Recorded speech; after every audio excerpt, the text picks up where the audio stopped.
অগ্রহায়ণ মাসে এই একটি লক্ষ্মী গাছ অবশ্যই লাগান আপনার বাড়িতে। মা লক্ষ্মীর কৃপায় সমস্ত বাস্তুদোষ দূর হবে আর ধনসম্পদও বৃদ্ধি পাবে।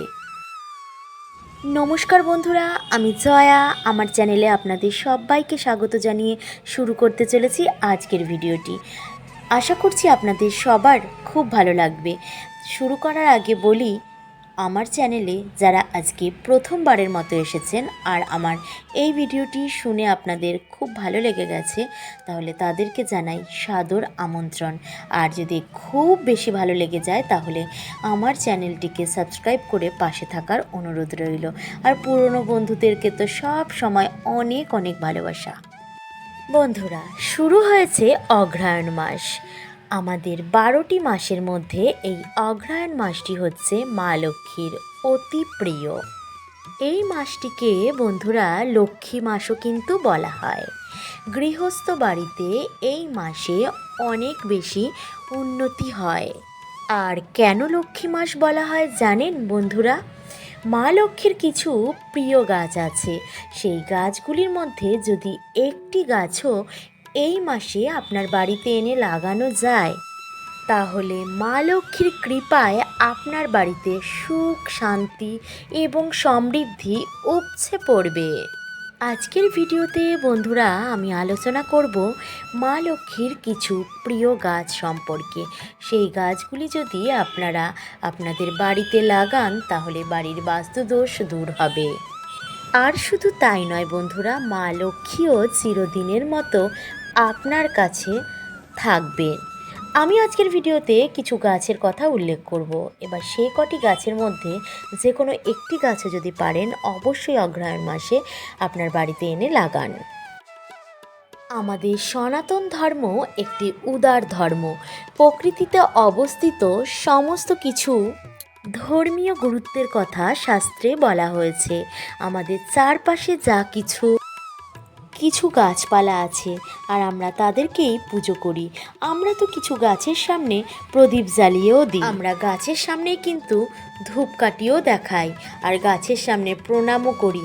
কারণ আমরা মনে করি যেই সমস্ত গাছের মধ্যে দেব দেবতার বাস, সেই সমস্ত গাছের সামনে প্রণাম করলেও কোনো ক্ষতি নেই। এই জন্য আমরা ভাবি যে ওখানেই দেবতার বাসস্থান বা অবস্থান। কিছু গাছ শিব ঠাকুরের অত্যন্ত প্রিয়, আবার কিছু গাছ নারায়ণ ভগবানেরও অত্যন্ত প্রিয়। কিছু গাছ আবার মা লক্ষ্মীরও কিন্তু খুব প্রিয়। আবার কিছু গাছ বাস্তুর জন্য খুবই ভালো। এই তো গেল কিছু ভালো কথা, কিন্তু কিছু এমন গাছ আছে যেগুলো বাড়ির ভিটেতে লাগানো একদমই উচিত নয়। লাগালে ভালোর থেকে খারাপই হয়ে যায় বন্ধুরা। যেটা বলেছিলাম বন্ধুরা যে আজকের ভিডিওতে কিছু লক্ষ্মী গাছের কথা বলবো, অবশ্যই বলবো। তার আগে বলি, ওই গাছগুলো হয়তো আপনার বাড়িতেও আছে, কিন্তু একটা কথা মনে রাখবেন, শুধু গাছ বাড়িতে লাগালেই হবে না বন্ধুরা, তাকে কিন্তু সঠিক স্থানে অর্থাৎ সঠিক দিকে কিন্তু লাগাতে হবে। তাহলে চলুন বন্ধুরা আসা যাক মূল বিষয়ে। আরও একটি কথা বলে রাখি বন্ধুরা, ভিডিওটি কিন্তু একদম স্কিপ করে দেখবেন না। যদি স্কিপ করে দেখেন তাহলে কিন্তু অনেক মূল্যবান ইনফরমেশন বাদ পড়ে যেতে পারে। বন্ধুরা, প্রথমেই যে গাছটির কথা বলবো সেটি শুনতে হয়তো আপনাদের অবাক লাগবে, কিন্তু একদমই ঠিক। মা লক্ষ্মী কিন্তু ভীষণ ভালোবাসে সেই গাছটিকে। অবশ্যই আপনারা বুঝতে পারছেন কোন গাছের কথা বলছি।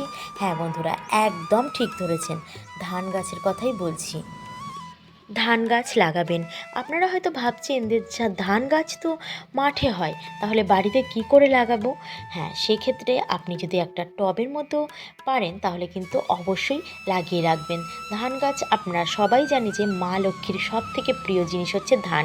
কারণ আমরা মা লক্ষ্মীর ফটোতে কিংবা মূর্তিতে দেখি যে ধানের একটা ছড়া কিন্তু মা লক্ষ্মীর হাতে দেওয়া থাকে। তাহলে ধান গাছ কিন্তু অত্যন্ত প্রিয় একটি গাছের মধ্যে পড়ে মা লক্ষ্মীর। আর হ্যাঁ বন্ধুরা, ধান গাছ কিন্তু মা লক্ষ্মীর সাথে অঙ্গাঙ্গিভাবে জড়িত। একবার ভেবে দেখুন তো, আমাদের বাড়ির বড়রা সবসময় কিন্তু আর কোনো শস্যকে মা লক্ষ্মীর সাথে তুলনা করে না, কিন্তু ধান বা চালকে কিন্তু কিংবা চালের তৈরি ভাতকে বলা হয় যে লক্ষ্মীর দানা। এই সব কিছুকে কিন্তু মা লক্ষ্মীর সাথে তুলনা করা হয়েছে। আর যারা ফ্ল্যাটে থাকেন তারাও কিন্তু ছোট্ট একটা টবের মধ্যে লাগাতেই পারেন। আর সব থেকে যেটি গুরুত্বপূর্ণ কথা সেটি হচ্ছে ধান গাছ যখন লাগাবেন পূর্ব দিকে লাগাবেন, দিকটা কিন্তু অবশ্যই ভালোভাবে মাথায় রাখতে হবে। তারপরে দ্বিতীয় যেই গাছটি মা লক্ষ্মীর অত্যন্ত প্রিয় সেটি হলো নারকেল গাছ। আর এই নারকেল গাছ বাড়িতে রাখা কিন্তু খুব শুভ। নারকেল বা ডাব সব কিছুই কিন্তু সমস্ত পুজোতেই লাগে।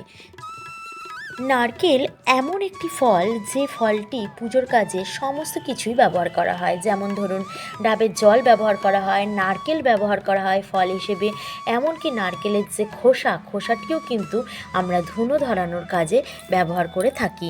তাই নারকেল গাছ কিন্তু মা লক্ষ্মীর অত্যন্ত প্রিয় একটি গাছ। তারপর তৃতীয় যেই গাছটির কথা বলবো সেটি হলো পদ্ম গাছ। পদ্ম গাছের পদ্ম ফুল সমস্ত দেবদেবতার কিন্তু অত্যন্ত প্রিয়, কিন্তু মা লক্ষ্মীর আরও বেশি প্রিয়।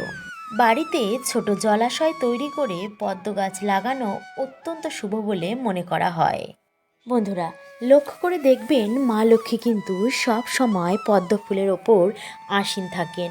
আর মা লক্ষ্মীর কিন্তু একটি রূপ আছে যাকে ধনলক্ষ্মী বলা হয়। আর ধনলক্ষ্মীর কিন্তু দু হাতে দুটি পদ্মফুল থাকে। আর এই পদ্মফুল ছাড়া কিন্তু মা লক্ষ্মীর পুজো অসম্পূর্ণ। বন্ধুরা, যদি সম্ভব হয় আপনারা আপনাদের বাড়িতে একটি ছোট্ট জলাশয় তৈরি করে তার মধ্যে পদ্ম গাছ লাগান।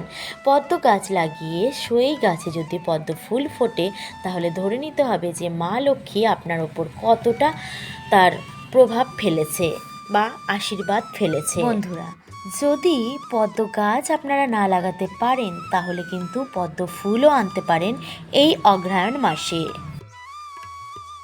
বন্ধুরা, এরপরে আমি যে গাছটির কথা বলবো সেটি হলো কৃষ্ণা তুলসী। হ্যাঁ বন্ধুরা, ঠিকই শুনেছেন, এই কৃষ্ণা তুলসী গাছ অগ্রহায়ণ মাসের মধ্যে যে কোনো একটি দিন আপনি যদি আপনার বাড়িতে এনে লাগাতে পারেন তাহলে আপনার বাস্তুদোষ দূর হবে। বন্ধুরা, তুলসী গাছ দিয়ে হাওয়া লেগে যে হাওয়াটি আপনার গৃহে প্রবেশ করে সেই হাওয়াটি কিন্তু অত্যন্ত শুদ্ধতা বা ভালো জিনিস বয়ে নিয়ে আসে আপনার গৃহের জন্য। বন্ধুরা, এই তুলসী পাতা ছাড়া কিন্তু কোনো দেবতা বা দেবীর পুজো হয় না। আর নারায়ণ পুজো করতে গেলে কিন্তু তুলসী পাতা খুবই প্রয়োজন। প্রসঙ্গত একটা কথা বলে রাখি বন্ধুরা, আমাদের হিন্দু সনাতন ধর্মের মানুষদের বাড়িতে প্রত্যেকের বাড়িতে কিন্তু তুলসী গাছ রয়েছে, কিন্তু তা সত্ত্বেও বলবো যদিও আপনার বাড়িতে যদি থেকে থাকে তা সত্ত্বেও কিন্তু আরও একটি তুলসী গাছ এই অগ্রহায়ণ মাসে নিয়ে এসে লাগান।